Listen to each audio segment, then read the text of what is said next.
It's theory time! Before we get started on today's theory, I want to step back and look at our last theory, the theory that Cloud did not get Mako poisoning a second time, but instead got his Genova cells ripped out of him during the scene where he gives the black materia to Sephiroth. The most popular comments we got on that video were talking about the final battle with Sephiroth, where Cloud seems to get pulled into his own subconscious for one final battle with Sephiroth to remove him from his mind permanently. A lot of people saw that as proof that the theory is null and void, since in order to do that, Sephiroth would need to use the Genova cells inside of Cloud's body, and I must agree, that's pretty good proof against the theory. Now, there is a chance that that all happened in Cloud's mind. Maybe that was all just a figment of his imagination. He was defeating Sephiroth in his own brain one more time so that he could continue to be happy with Tifa after the events of Final Fantasy VII, before the events of Advent Children. But I find that kind of not reasonable. The biggest issue with that being that Cloud has a lot of animations while this part is happening that look very similar to the animations of Sephiroth taking over his mind throughout the entire game. So it just makes sense that he's once again taking control of Cloud's mind with the Genova cells.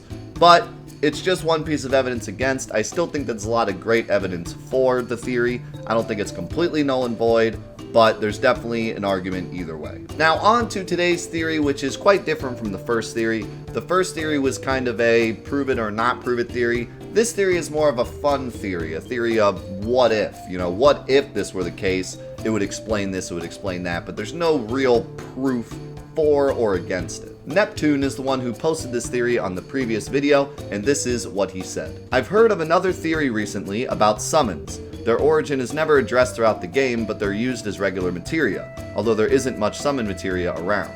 In the lore of Final Fantasy VII, materia forms from the crystallization of Mako lifestream over time.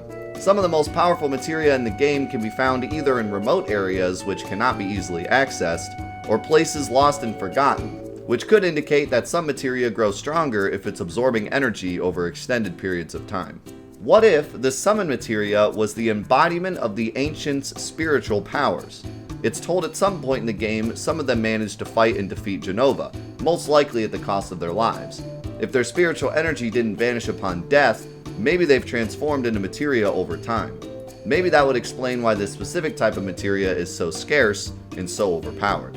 Now at first I didn't think I would find too many clues as to this being true, but the more I thought about it, the more it started to make sense. We do know already that the Cetra can leave their powers behind. They did so in the Temple of the Ancients with the spirit bodies in the forms of the little purple dudes. We also know that the Cetra could use magic powers without materia, so it makes sense that after they passed away, their magic powers seeped into the lifestream, which then seeped into Mako energy, which then crystallized into materia. So it's not far-fetched to assume that maybe some of the stronger Cetra became summon materia in the same way. Another interesting link we can look into is the locations of some of the materia. The big obvious one is Bahamut, which is located in the Temple of the Ancients itself. Neo Bahamut is located in the Northern Crater, which is where the final battle between Genova and the Cetra took place. Hujata materia is located in the Sleeping Forest, which also seems to have some kind of mystical power around it, being near the City of the Ancients. Ifrit materia also drops from Genova, which I guess maybe she was holding on to it after defeating the Cetra.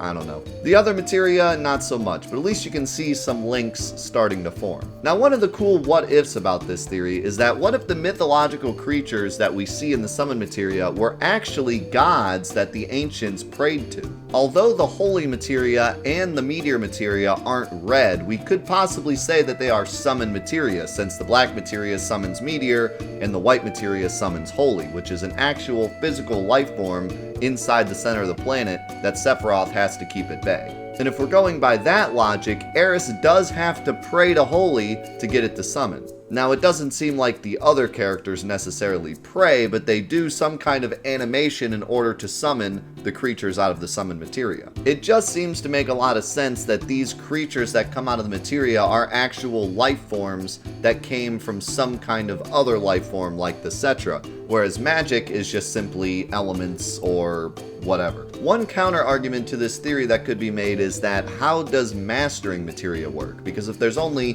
one Ifrit that came from a a certain Cetra warrior, then how do we get a second Ifrit and a third Ifrit? I would honestly just chalk that up to the game using its own mechanics. I mean, in the Ultimania guide, it talks about how most materia is man-made, and only some of the materia we get from the ancient crystallized Mako. But what's weird is that it never explains if that ancient materia is actually stronger than the man-made versions that came later.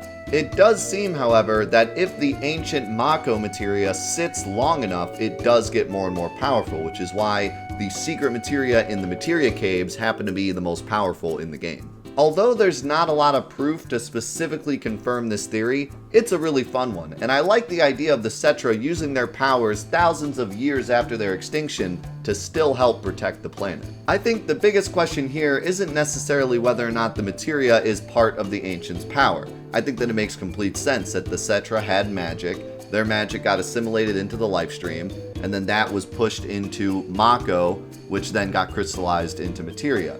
I think the real question is, what are the actual summons? Are the summons the actual Cetra warriors that fought against Jenova?